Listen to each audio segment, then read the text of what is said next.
Hi guys, it's me. I'm back. I know I've been gone for a while, as I do. I come and I go and I stay, then I leave. But we're in quarantine. I'm in lockdown like the rest of the world. And I thought today I'd do something a little bit different. I'm going to do a story time, as you can tell by the title, which isn't really what I do on this channel. But after years and years, and maybe it's quarantine, I decided like I'm finally ready to tell that story, my labor story, my premature preeclampsia labor story that was so traumatizing. And yeah, I just really don't like revisiting the whole situation, everything that surrounds my pregnancy at that time. But maybe this can help someone, especially in this time when a lot of women of color, black women, brown women are not basically receiving the medical care and attention that they need because our voices are not being heard. And this is exactly what happened to me, even though I tried to tell them what was wrong with me because I know my own body, but they insisted it wasn't there. So let's just get straight into the story after my little rant. If you don't know, I have 2 children. I have a daughter who's 18 and my son is now 8. So this is to let you know how long it's taken me to be like, yeah, I'm gonna share this story. So at the time I was taking my daughter to primary school. So I was walking her to school, and as I was walking her to school, I could feel something dripping down my legs. And I knew what it was. I knew straight away that I was bleeding, but I was like, let me just get my daughter to school and then I can just check. So while it's like a 10-15 minute walk from my house to the school, and I was already like less than 5 minutes away from the school. So I thought, let me just get her into the school and deal with what I need to deal with. For some reason, that morning happened to be the morning that I didn't bring my phone with me because I was like, I'm just going to go to the school and go straight home. It's a quick walk and I'll be fine. I was 8 months pregnant at the time. So I walked her to school and I went straight to the doctor's because I have to pass the doctor's to take my daughter to school, and I have to pass it on the way back. But it wasn't open at the time I was taking her to school because that was before 9 o'clock and it opens at like 9 o'clock in the morning. So once I took her to school, I went straight to the doctor's and I was like, I didn't even check, but I could just feel it from my body. I was like, I think I'm bleeding like really badly. What do I do? There's like, you need to call the ambulance. Do you want us to call the ambulance for you now? I was like, no, I can't go in the ambulance now. I was so stubborn. I was like, I need my phone because it's my only line of contact to the outside world. And if something happens, I need to make sure someone can look after my daughter. I need to make sure like my mom knows, my sister, my family know that I'm good. And if I haven't got my phone, there's no point me going to hospital because I don't know nobody's number. So it was just like, I needed my phone. And like I said, my house was a 10-15 minute walk. So I went there, I got my phone and I got some money. I called the taxi and I got my like medical book and information to take with me. And I had in a cardigan, leggings and a black top, and that was it. It was warm because it was like, it was early, yeah, it was March, so it was warm. So then I got in the taxi and I was in the taxi and he's like, I was like, can you take me to the hospital? He's like, what's wrong? Are you okay? I was like, I'm bleeding, like I need to go to the hospital. I was bleeding so bad that the whole of my leggings were soaked and the whole of his chair, the taxi seat was soaked. I felt so bad. I took off my cardigan and I put it down on the chair and I started to wipe the seat. I was like, I'm really sorry. I bled all over your seat. I'm really sorry. And I was like trying to wipe up all the blood, but it was so much, even my cardigan was soaked. He's like, don't worry about it. Just get to the hospital and just make sure that you're fine and your baby's fine. He was so sweet about it. He didn't even charge me extra because I would have paid because I felt so bad. So anyways, I got to the hospital. They're like, I called my best friend. She came. I don't remember when I called her how it happened, but I just remember being on the bed, bleeding, and just thinking, what is going on? Like, I was like so worried. I didn't know what was going on. They're like, you're 1 centimeter. No, I was half a centimeter dilated at the time. Like, going into early labor, we're gonna have to prep you for a C-section. So they had me strapped up on the bed. They took off my clothes because it was soaked. They gave me pads to try and contain the bleeding, which I'm looking back now. I'm bleeding out, but you're giving me pads. Like, does that make sense to you? I'm not medical staff, so maybe one of you guys who are knows. So I'm like, what is going on? I'm going crazy. And then later on I was fine. I'm not going to go into no, I want to keep this really as short as I can. So they decided to keep me in to monitoring. They didn't give me the C-section. The next day they're like, you dilated some more. Now you're 1 centimeter. Okay, we're gonna prep you for a C-section. They're strapping me up, checking my blood pressure and everything. They're like, we're gonna give you a C-section. Then I stopped dilated again like the day before, so they didn't give me a C-section. They're like, we're gonna keep you in for observation for a few days and see what happens. So the day that I went in was a Monday. So they're doing all that, they're checking my tests, having scans. They're like, we can see that you're losing liquid, but we don't know where it's coming from. Usually there's something to do with the placenta if you use losing liquid, and you would have like preeclampsia. But it's like, from what we can see, it looks fine. And your baby's heart rate is slow. So I'm like, I'm losing liquid where my baby is surviving in, like, my fluids, what keeping my baby right, my baby's heartbeat slowing down. But y'all just gonna keep me here and not like prep me. You prep me for the C-section, but because I was stop dilating. And the thing is with hospitals and everyone is to keep the baby in as long as possible, especially when they're premature, because they want the baby to form as much as they can so the baby can survive. Because everything at 8 months, the baby's still not fully formed. So they was just monitoring me. They put me on this ward with the new moms having their babies. So I was on that ward. I had no baby. My baby's in my belly. And all I can hear was these new babies around me, which was so depressing. And I was just strapped up all the time being monitored. So I think it was like maybe the Wednesday. I think it was a Wednesday, or could have been a Tuesday. I think it was a Wednesday. My bestie and my sister came to see me again. One of my besties.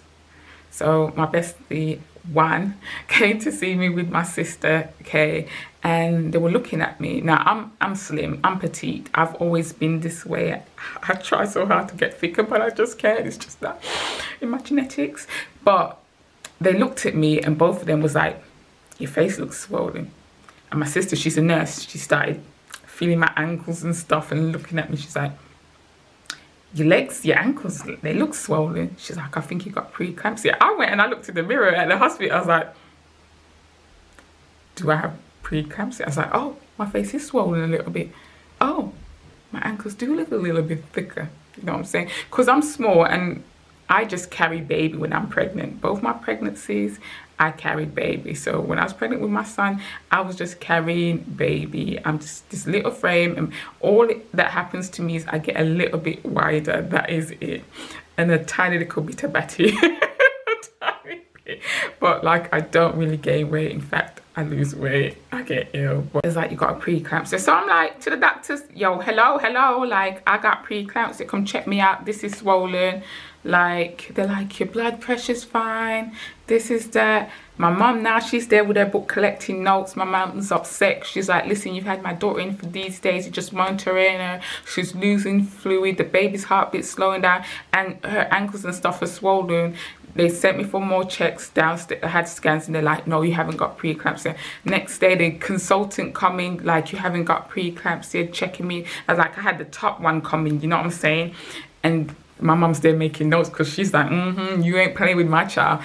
And they're like, no, you're fine, you're good. So my mum, my aunts, my uncles, my cousins, my family, my friends, I thank them so much because they prayed and they prayed and they prayed. They prayed for me, they prayed for my son, they prayed and prayed because, like, I'm stuck in hospital for days. I'm not knowing what's going on, what's happening with my body and what's happening with my baby, but they're telling me that everything's fine. But I know everything is not fine because I can feel that it's not fine. So I think it was the Friday, by this time. I've been bleeding all week, by the way. I've been bleeding all week. I've been contracting and not contracting. So I've been having Braxton Hicks. I've been in labor on and off, been dilating and not dilating. And nearly practically every day they prepped me for a C-section, but then didn't do the C-section because I would stop dilating. So the Friday, they like sent me home. They're like, you're good. Go home. If you have any bleeding or anything, come back. And they booked me in for that. I would have to come in every week to have a checkup and get scanned to check that everything was fine. So I went to stay with my sister. Shout out to my sister-in-law, Rachel's. Like, she got my baby bag. I gave her the keys. I was like, can you go get my baby bag, get me some clothes. I think she had my daughter at some point. She took my daughter. My best friend had my daughter. My other best friend would come and see me. She'd bring me food as well. So shout out to my best friends, Dinah and Juan, my sister, like my mom was there practically like every day, just checking on me and praying over me. Back to me being at my sister's now. And then I started spotting and bleeding again. So I'm like, I'm going to go to the hospital. So I went to the hospital, but I went like late at night. So it was like early Saturday morning because it was late. They did some tests. I don't know what they did, but I think they took bloods and stuff and did some tests. And the doctor was like, yeah, you haven't got preeclampsia. The tests say that you're fine, so go home. So I was like, okay. That's what they're saying, the test is saying. So guys, I went back to my sister's. So I'm at my sister's. It's like Saturday later in the day. I think it's like 11 o'clock. I know what labor is. I've had a child already, right? So I'm having like strong labor pains and contracting. But I'm like to my sister, I'm like, I don't want to go to hospital. You think I'll be labor? She's like, girl, you're in labor because this time they're like 5 minutes apart, yeah, so I fully know I'm in labor. I'm like, I don't want to go. She's like, get in the car, we're going to the hospital. So I get to the hospital and I'm in the hospital room. What I can recall, I'm on the bed. My man's telling me, the same doctor that told me hours before that I didn't have preeclampsia, is looking at me while I'm in pain, gas and air, telling me about, oh yeah, you have preeclampsia. I'm just putting on the gas mask on like, this mother fudger. Like, I know you just did it. All I know is there's like 5 different people, consultant, doctors, nurses, 2 midwives, like all in the room, and then that actual doctor. They're all discussing because from what I could make out, something's going on for so many doctors and nurses and like head consultants to be in the room with me while I'm having labor, little on me. I'm like, y'all know you don't talk right. You know you did. So y'all try to cover your backs now. That's why you have all these people in here. But I ain't even paying them too much because I'm in pain. I'm in labor, and labor is the worst pain. It's the worst pain you ever feel in your life, right? And I've done both my labors natural. Like, gas and air ain't nothing. It's mental, but it makes me feel like it's doing something. Because I don't want to take no drugs, because I want to be very alert and aware of what's going on. And so he's like, yeah, we need to move you to another hospital because the baby's premature, and it's a Sunday because it was like Saturday midnight that I got there at the hospital, so technically it's now a Sunday. I'm like, how you don't, the ICU is not open on a Sunday. There's like, the ICU isn't open on a Sunday, so we need to move you now while I'm in labor, contracting 5 minutes apart. They want to move me to another hospital. Then some woman's coming, like, we need you to prep you for a C-section. We need you to sign these forms. We need you to sign these forms for a blood transfusion because I was bleeding a little bit. And I think that's why they were all around and stuff. And that's why I was saying, yeah, you got preeclampsia. But then my sister was holding my hand. And while they're chatting all this pop, because I'm not even listening to them now, because I'm like, I ain't listening to nothing you are saying, because when I tried to tell you did not want to hear me. So all 5, 6 of y'all can leave me alone. And I could feel something coming down. I knew what it was, and it was blood. But when I say this was like the floodgates had opened, I was bleeding. It was like I lost like a couple liters of blood. It was like, yeah, it was like that. It was that bad. It was that bad. And then I turned to my sister and I said, I think I'm bleeding. And she's like, no, just a little bit, but you're okay. And then I saw a look at the nurses and the midwife. Now everyone's trying not to panic me, but I already know my body, you know, I know what's going on. I know that like I'm bleeding out mad. I know what's happening. And in my head, I'm like, okay, you got to stay calm, because I think I'm hemorrhaging. That's what I thought was happening to me. And I was like, because he already told me I have preeclampsia. I know what hemorrhage, you know what I'm saying? I had a baby before. You get warned about all these things. And I'm like, just stay calm, because if I start screaming, crying, and not that there's anything wrong with crying in labor and stuff, but I know how I stay. I can't allow myself to panic and cry and get emotional, because I'm trying to make sure that my baby comes out fine. So I need to focus and concentrate and listen to, okay, what I need to do now, because it's serious. The blood is just gushing out. And they're like, oh, we need you to sign a form for a blood transfusion. I looked at the doctor, and I just said, listen, my baby's coming now. So it's like dead everything they're saying. They're like, your 4 centimeters dilated. I'm like, my baby's coming now.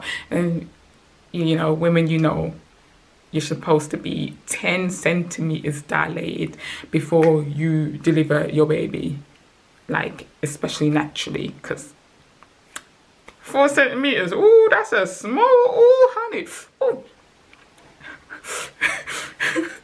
It hurts just thinking about it. So I was like, listen, my baby's coming out. I don't know what the midwife did, but she put her hand down there. I just felt some, like she did some sweeping business with her hand. And when I said my son jumped out, she literally caught him in her hand. She caught my son in her hand, and my sister quickly snapped a picture. She held him up. She's like, he's so beautiful. My sister quickly took a picture, because then they took him away, and that was it. I didn't see him, like, looked up, saw a little bit, and he was gone. And I had the picture of my sister's phone. And then they're like, okay, now you need to listen, because you're hemorrhaged, and we need you to deliver the placenta, and you've got to be careful now. We need to get this all out, because if we leave any in, you know, that's how you get an infection, and that's how you get ill. So I listened. I delivered my placenta.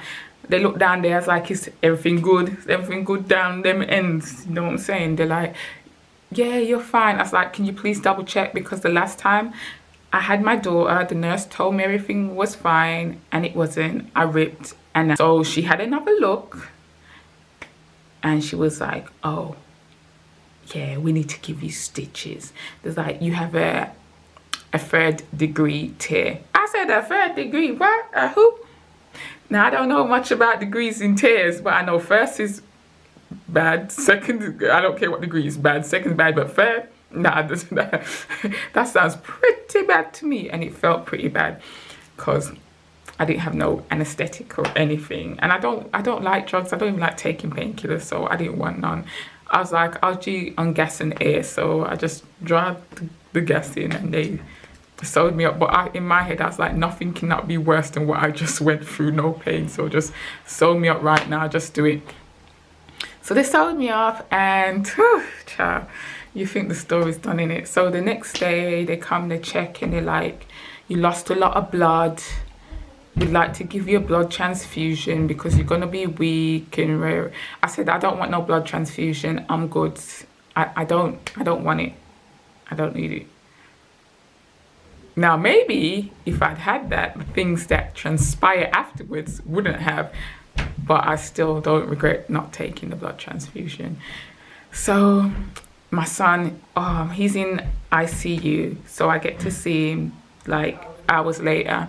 I get to see him. He's 4 pounds 4. He's like smaller than the size of a bread loaf. He's smaller than that. Very tiny, most beautiful thing I've ever seen in my life. I tried, you know, I had skin to skin contact. When I saw it, I was like emotional. I was sad. He had a tube through his nose. They let me know like he wasn't like taking the bottle, so they couldn't feed him. Obviously, I didn't pump no breast milk yet. And they said that he had a hole in his heart, and you know, he's not fully developed because he is premature. So it was sad. And he had jaundice, so jaundice blood. I can't say it in English, you know what I'm saying? So he was very like yellow. I mean, he was yellow anyways because he was real light. But then he was extra yellow, but he was just so gorgeous.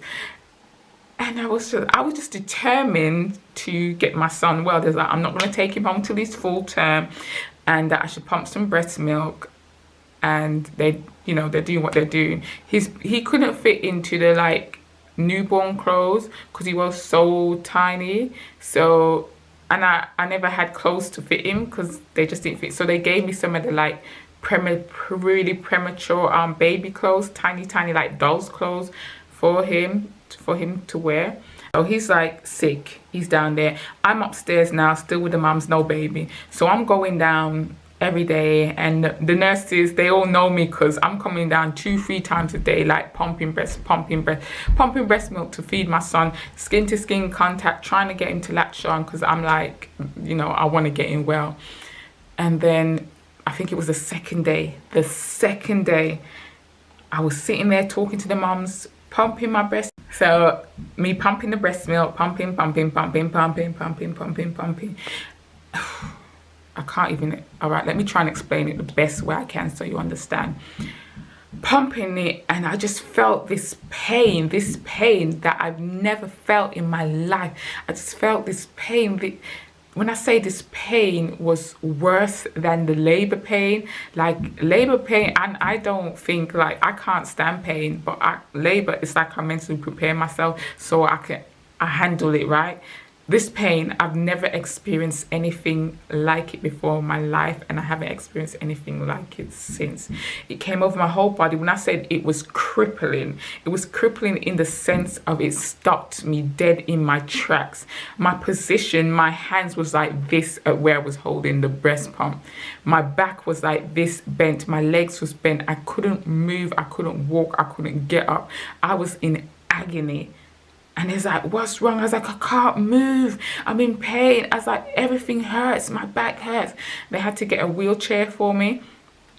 They got a wheelchair for me, and they wheeled me upstairs. At this point, my mum came. I don't know when she came, or she was there before, or she was upstairs while I went to pump breast milk. But I just know when I was upstairs, my mum was already in the room, in the chair. And when I said I got up in the room, I came out the wheelchair, and I just collapsed. Part of my body was on the bed, but part of my body was on the floor, and I was just in agony, and I just started crying. Like, I was in pain. Like, I was like, what is this pain? What is this? I've never experienced this. So doctors came, they placed me on the bed. My mum was there praying over me. I'm shaking, like my whole body's like this. My whole body's just like, I'm just like this, shaking. I was like, Mom, what's wrong? I'm like, Mom, why am I so cold? I'm like, I'm so cold. It's so cold. And I'm like crying and just shaking and thinking, oh my gosh, this is it. I just crying like, oh my gosh, what's going on? So they put me on this drip, and they gave me some antibiotics to calm me down. Turns out it wasn't the right antibiotics, because the next day I was still sick. I just, like, my legs were, oh my gosh, my legs were swollen. My legs were swollen. Like you could see that my legs were swollen and they were filled with fluid. My legs was filled with fluid and I was there fitting and they just kept me on the drip. My son's still not well. I think maybe 2. So this is week 2, honey. I was living in this hospital. I was living in this hospital.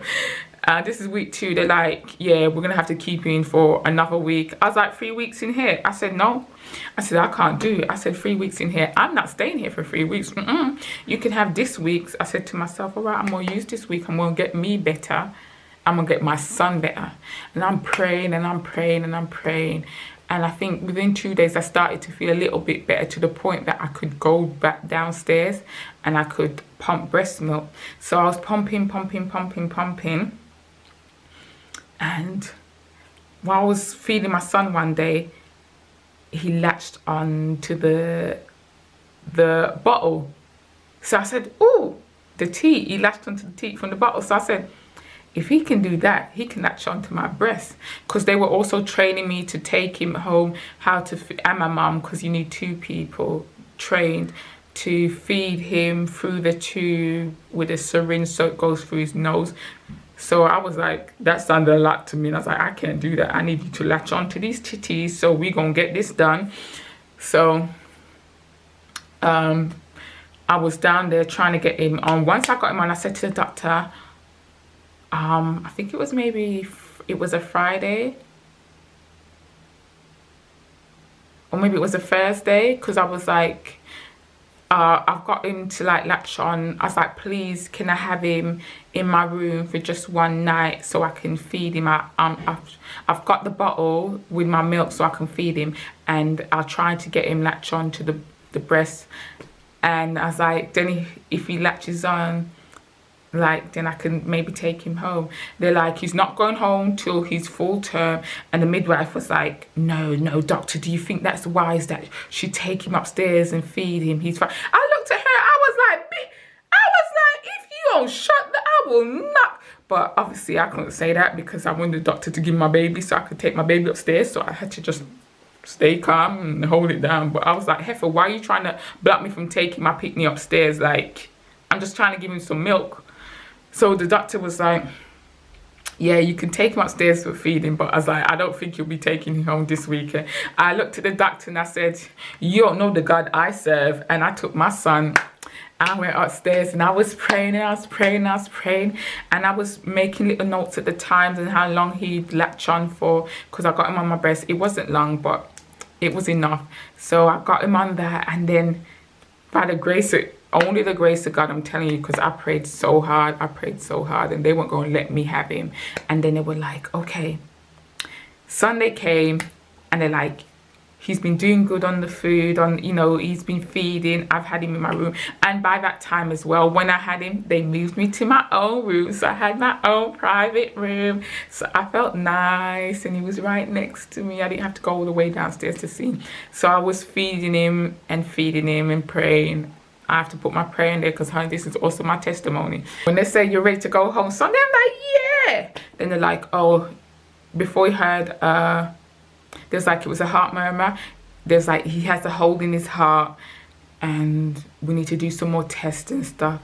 And there's like, your blood pressure's too high, so you can't go home. I was like, you just told me my son has a hole in his heart. What do you expect my blood pressure to be like? Like, y'all are really trying me. And they're like, yeah, you can't go home. So I was like, okay. I was like, I had to calm myself. I had to pray and try and calm myself down because they keep checking my blood pressure. It was way too high, so I wouldn't go home. My mom had notes and everything. She's like, she wants to sue them. And to be fair, she was well in her rights. There was a black nurse that came to me one day. Well, she's like, they haven't given you anything for your legs. She was looking at my legs that they're swollen with the preeclampsia. I was like, no, they haven't given me anything. And she gave me the tights that you put on, and they brought down the swelling in my legs. But it's like, they don't even care for my aftercare. You know what I'm saying? The only time they cared is when I was nearly dead in them 2 times. When they had all the doctors, when I'm bleeding out everything, talk about sign these papers. That's when they started pooing their pants because they're trying to cover their back in the time when I'm fitting and they don't know where I go on. But as long as they feel like they've done enough, they don't really care. They just was doing the bare minimum. Now Monday, I was calmer. The test came back. My son was well enough for me to take him home. Like, my mum came to stay with me for like a week at the house because I was really weak. I had to be on like 5 medication. I became anemic. I wasn't anemic prior to going into the hospital, but I was afterwards. And also I lost a stone within like 2 weeks. So I was really fragile.